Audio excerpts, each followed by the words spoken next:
Mr. Deputy Speaker, sir. Friday, 3rd of April, 2015. A day which will ever live in infamy, to borrow the word of former President Franklin Roosevelt. It was a Good Friday, Vendredi Saint. Everybody was looking forward to celebrate Easter weekend. Depositors of Bremer Banking Corporation Limited got the shock of their lives. When they headed to the bank to withdraw cash to do some shopping, they found that the head office and all the branches of Bremer Bank all over the country were closed.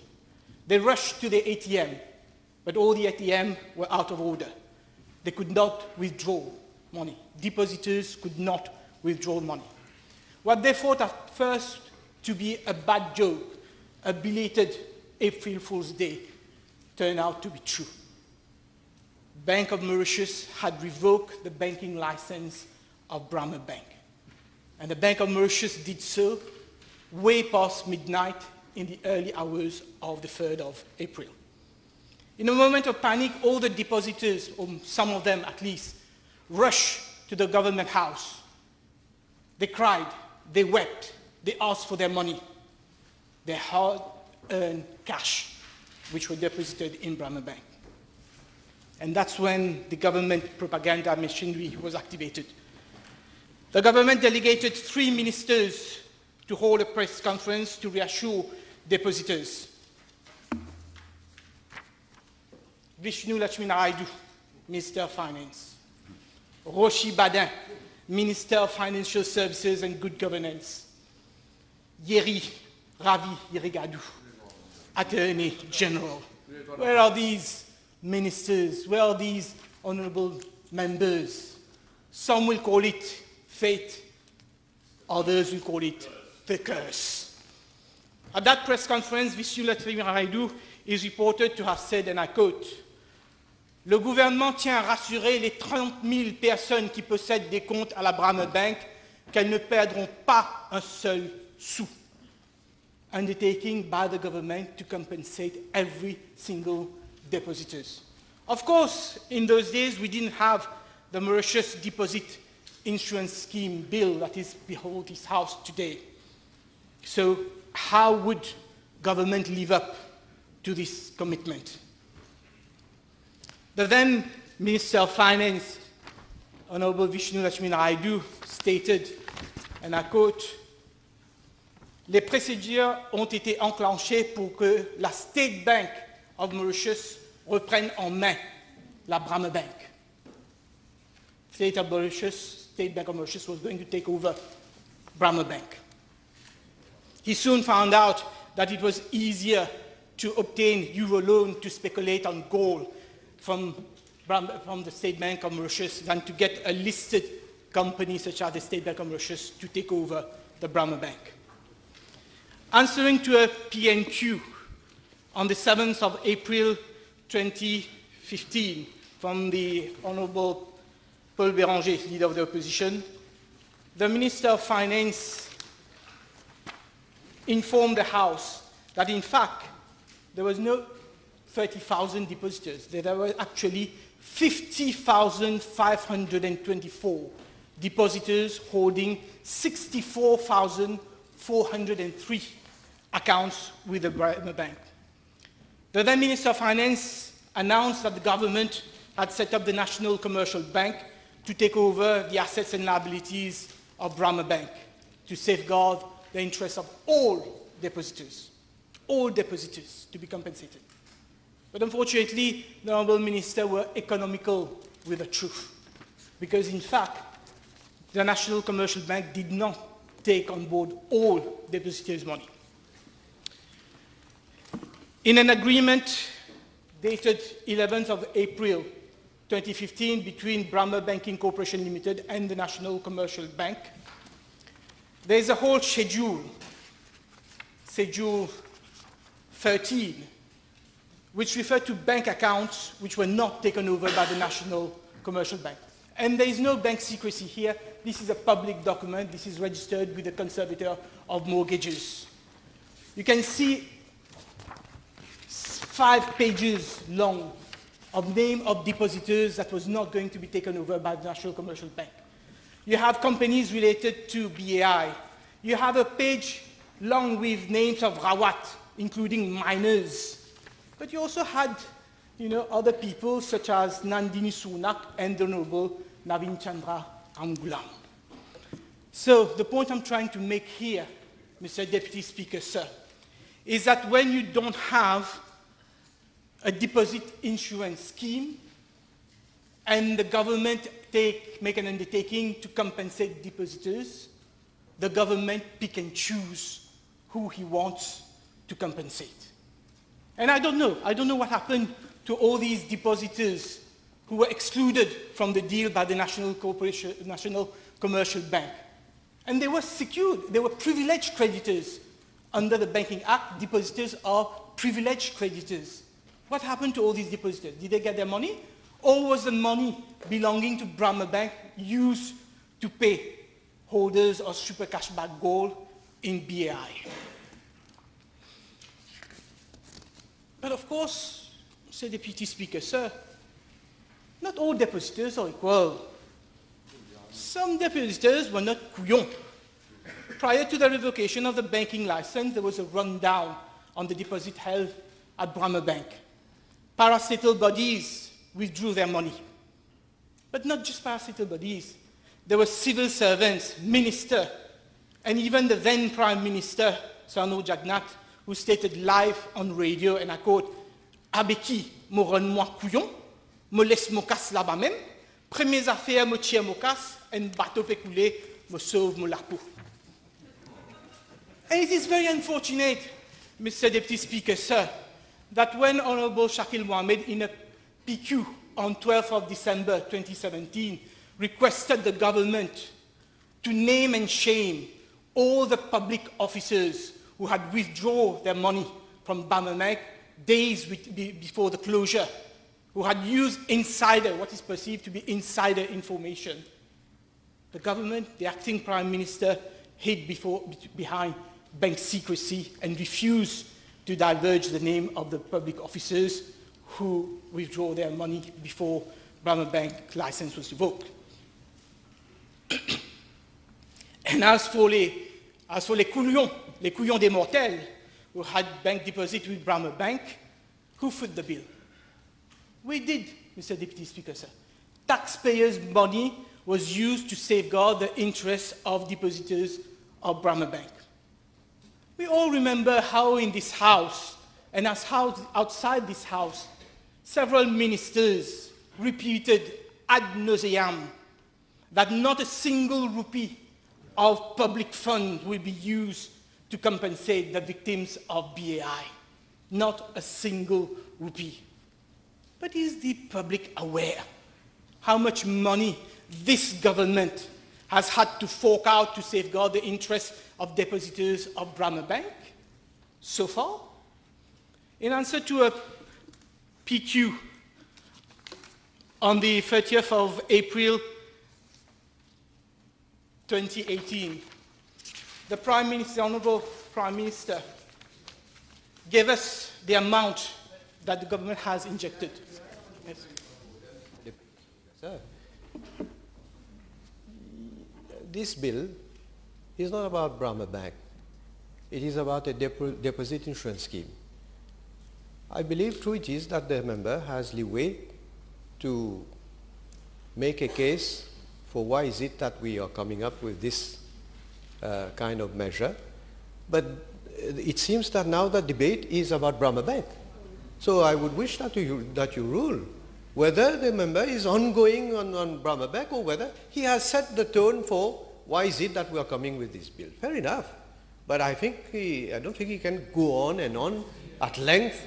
Now he's talking about any money that was advanced to Brahma Bank. What has it got to do with this bill? Yes.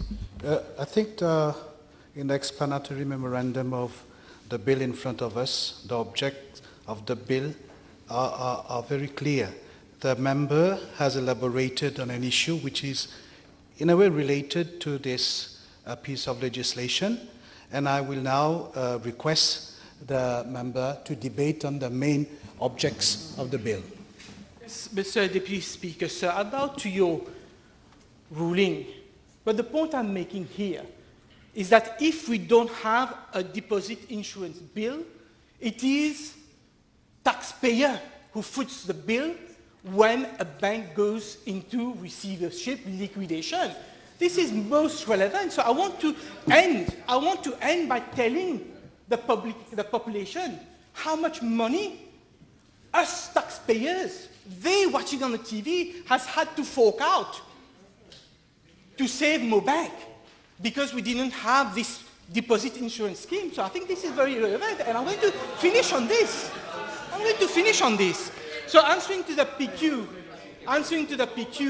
the Honorable Prime Minister told us 3.290 rupees were taken out of consolidated funds.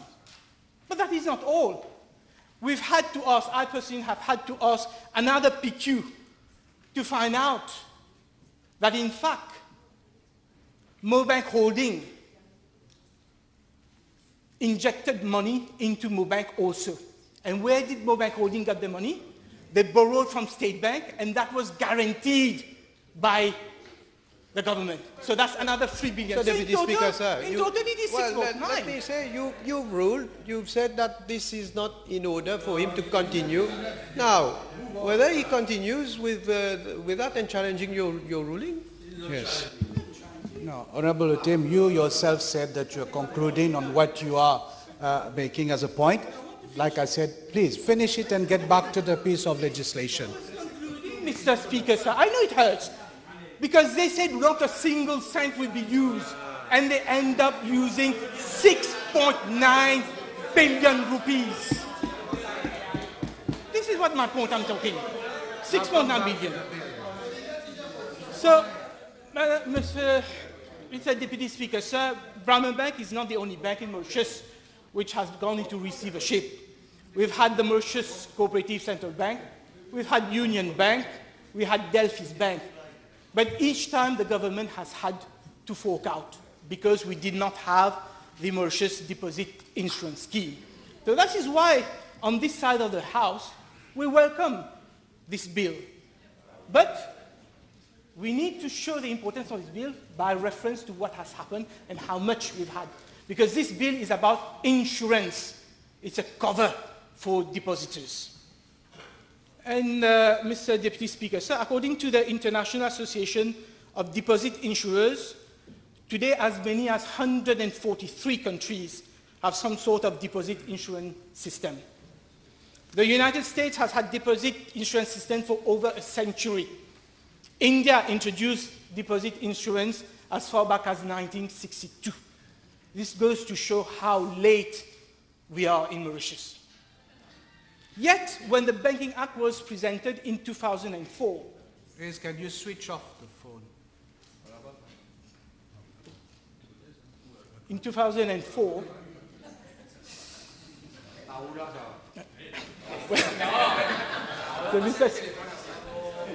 I was saying that when the Banking Act was enacted in 2004, 15 years ago, Mr. Deputy Speaker, sir, 15 years ago, Section 93 of that Act already provided that, and I quote, "There shall be established and maintained in such manner as may be prescribed a deposit insurance scheme to provide insurance against the loss of part or of all of deposit in a bank." So this provision was already there since 2004 in our Banking Act. But there was a strong lobby from the banking sector against the setting up of a deposit insurance scheme, as banks were reluctant to contribute a share of their profit to the fund. In particular, larger banks, who believed that they were financially sound, did not want to subsidize the depositors of competitors, which they thought was less strong than they. But Mr. Deputy Speaker, sir, the subprime mortgage crisis in the United States has shown that no bank is too big, no bank is too mighty to fall. We welcome this bill, Mr. Deputy Speaker, sir, and we also welcome the fact that this scheme will not cover just bank deposit, but also non-bank deposit-taking institutions, such as leasing companies. However, we do have a number of concerns which we hope will be addressed by the Honourable Prime Minister in his summing up. First of all, there is a lack of transparency and accountability surrounding the agency which will administer and manage the scheme. We are told that the agency will be the Mauritius Deposit Insurance Company Limited. And in fact, the definition section 2, talk about a company which is incorporated and registered. Now, I checked this morning again. This company is not yet incorporated in Mauritius. The bill is silent as to who the shareholders of this company will be. In Section 34 of the bill, the Bank of Mauritius Act is being amended to provide that the Bank of Mauritius may subscribe to all or part of the share capital of the Mauritius Deposit Insurance Corporation. So if the Bank of Mauritius will not subscribe to all of the shares of that company, who else will? Will there be another public agency as shareholder? Will the private sector be invited to subscribe to that share capital? Next, what will be the initial capital of the Mauritius Deposit Insurance Corporation Limited? The Honourable Prime Minister referred to the draft bill which was circulated by the Bank of Mauritius for comment as far back as February 2016. Well, in that draft bill, there was a provision to the effect that the authorized share capital of the scheme would be 500 million rupees to be subscribed entirely by the Bank of Mauritius. But the bill before the House today does not provide for any capitalization of the agency. So does the government today has in mind how much seed capital the government would put into that agency to start its operation? What will be the composition of the board of that agency? What will be the qualification of the board members? Again, the draft bill which was circulated by the Bank of Mauritius in 2016 contained very detailed clause as the composition of the board, who would be board members, but also what qualification board members would have. By contrast, Mr. Deputy Speaker, sir, Section 7 of the bill only provides that the members of the board shall be appointed in accordance with the constitution of the agency. Now, the company has not been incorporated. It doesn't have a constitution. And today we are asked to vote a bill, and we don't even know who will be the directors, how will be the directors be appointed, what will be their qualification. It will all be in a constitution that does not exist today. So at least, the Honourable Prime Minister should come and tell us that who would be, how many board members there would be, what would be the profile of the board members, what would be their qualification. Are we going to appoint the same people on the board as those who are responsible for the crash of Air Mauritius today? Are we going to appoint on the board the same people who are responsible for turning a blue chip company like the State Bank of Mauritius into a loss-making company? So at the very least, Mr. Deputy Speaker, sir, we require the bill to provide that board members should have certain expertise in banking, finance, legal and insurance matters. Next question, to whom will the agency and the board members be accountable? The agency will be a company.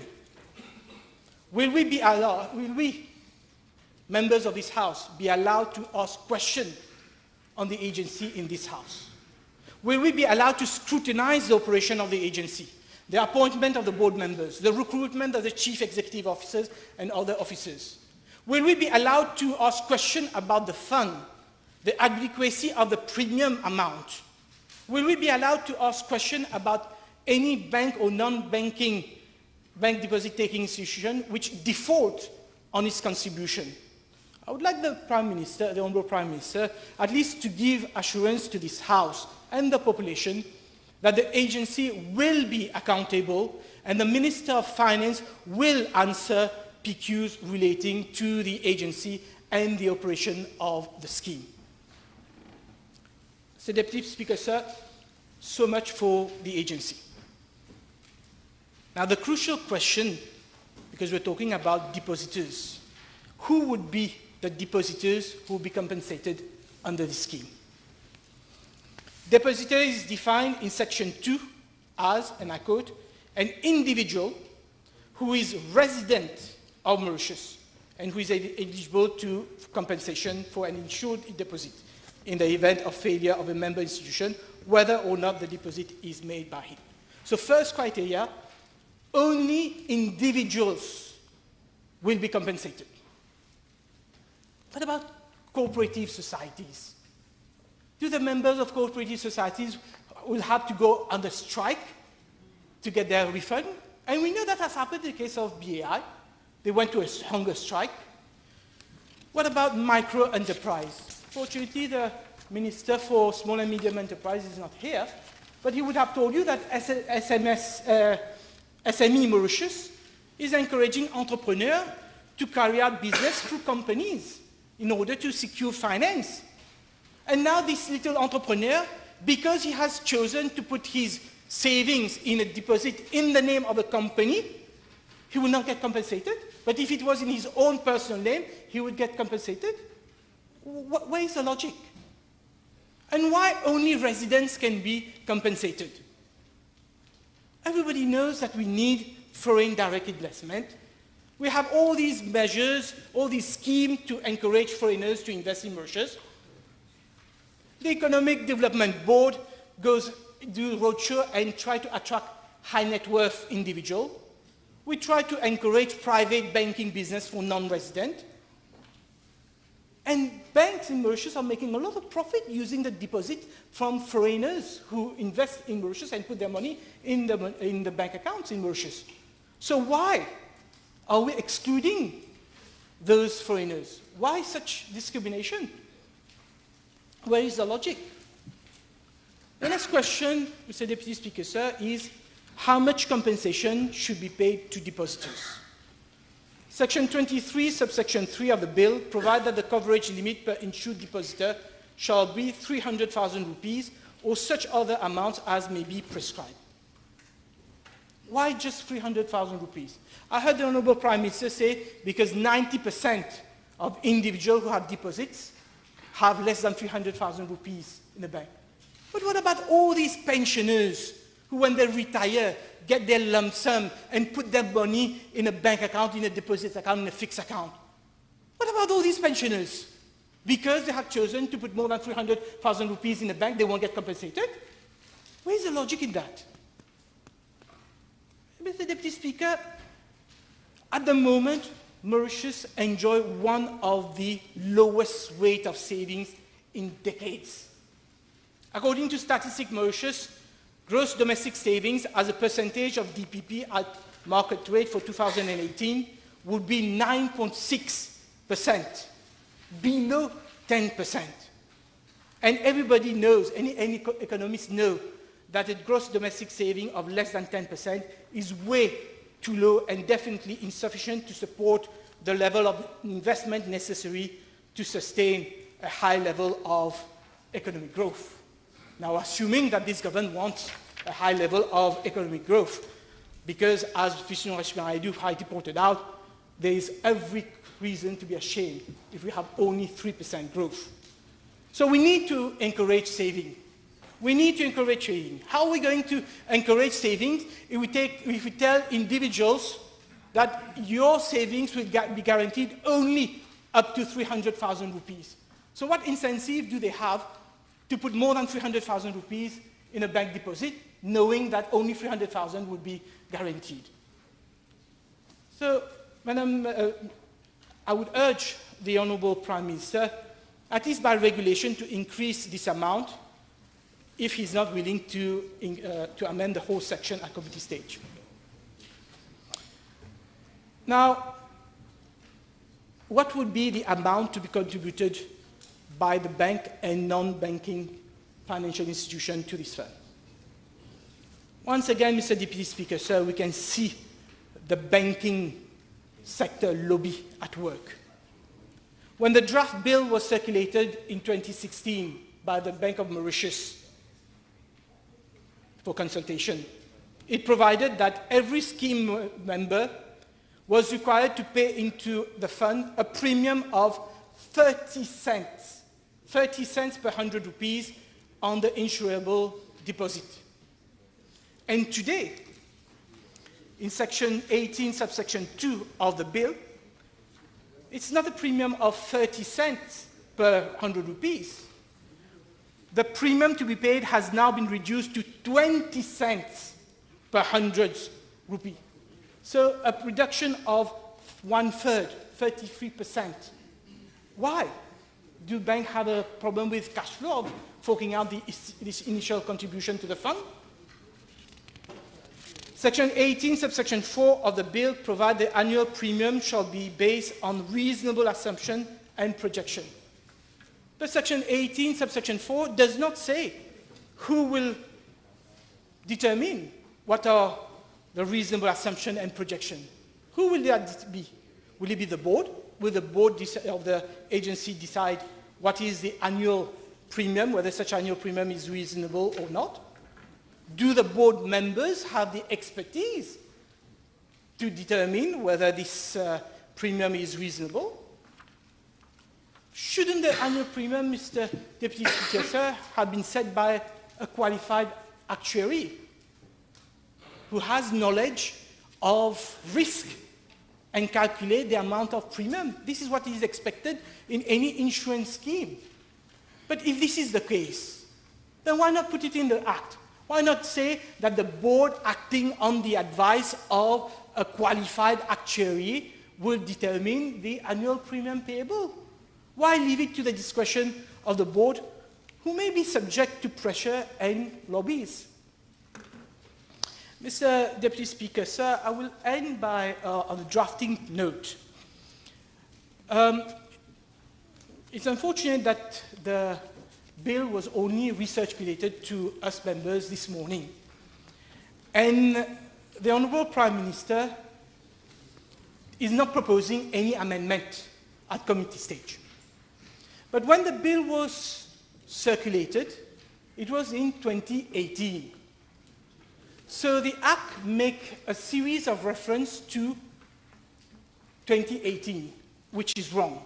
For example, it will tell you, for example, if you look at Section 60 of the Banking Act, which is being amended, it will talk about Mauritius Deposit Insurance Scheme established under the Mauritius Deposit Insurance Scheme Act 2018 instead of 2019.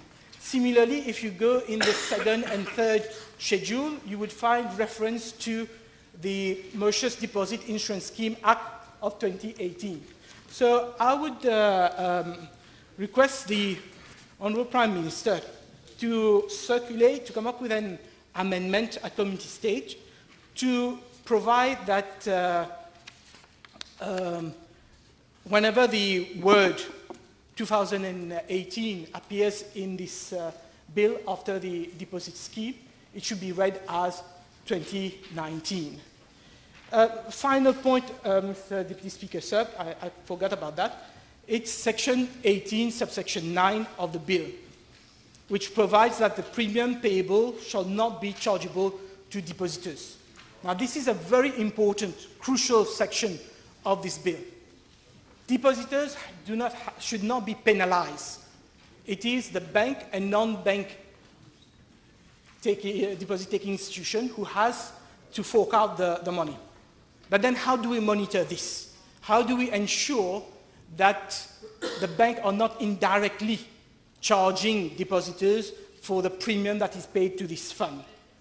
And we already have so many hidden costs, so many hidden bank charges.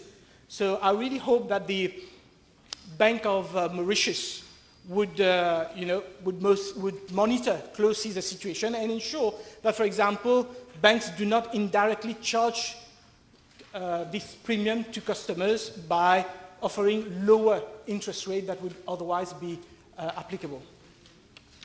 To end, Mr. Deputy Speaker, sir, the aim of a deposit insurance scheme should be to adequately compensate depositors in case of a bank or a non-bank financial institution being unable to pay the deposit of its depositors. Although this bill is a step in the right direction, in our opinion, it does not go far enough.